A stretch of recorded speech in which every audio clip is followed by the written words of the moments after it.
ఉన్నటువంటి ఆర్ఎస్ఎస్ రాజకీయ విభాగమైనటువంటి బీజేపీ ఈ దేశంలో దళితులకు ఉన్నటువంటి హక్కులను తొలగించడానికి అవకాశం ఉంటే రాజ్యాంగాన్ని రచించడానికి తీవ్రమైనటువంటి ప్రయత్నాలు చేస్తున్నాయి.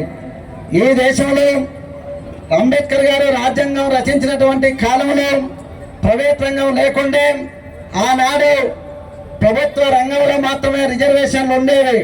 కానీ కాలక్రమంలో 1990వ దశకం నుంచి ఈ దేశంలో ఆర్థిక సంస్కరణల పేరుపైన ప్రభుత్వ రంగ సంస్థలన్నిటినీ ప్రైవేటీకరించడం మూలాన విద్య, ఉద్యోగ, ఉపాధి అవకాశాలు కల్పించేటటువంటి సంస్థలు అన్ని కూడా ప్రైవేటు వ్యక్తుల చేతుల్లోకి వెళ్ళడం మూలాన రిజర్వేషన్లు అనేటివి నానాటికి తరిగిపోతున్నాయి.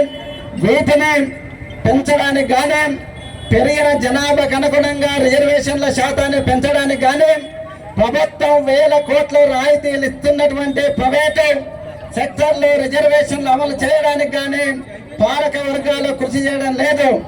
దళితుల మధ్యన దళితులు ఐక్యంగా ఉంటే మా యొక్క రాజకీయ పెత్తనం సాగదని వీరిని చీల్చడానికి రిజర్వేషన్ల వర్గీకరణ పేరుపైన దేశవ్యాప్తంగా దళితుల ఐక్యతను దెబ్బతీస్తున్నటువంటి తరుణంలో హైదరాబాద్ నగరంలో ఒక చారిత్రక నేపథ్యంలో ఈ జాతీయ మహాసభలు జరుగుతున్నాయి.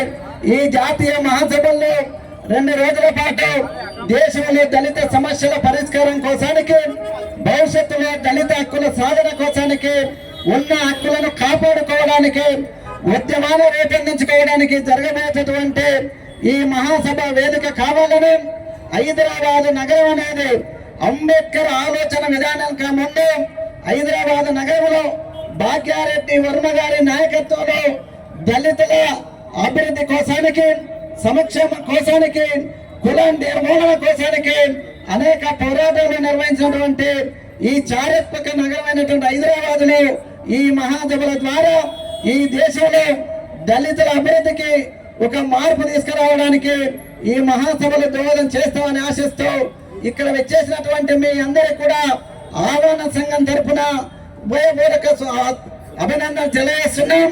సమయం ఎక్కువైనా కానీ పోలీసు మిత్రులు సహకరించిన వారందరికీ కూడా ఆహ్వాన సంఘం తరఫున ధన్యవాదాలు తెలియజేస్తున్నాం. మీడియా మిత్రులకు, ఎలక్ట్రానిక్ మిత్రులు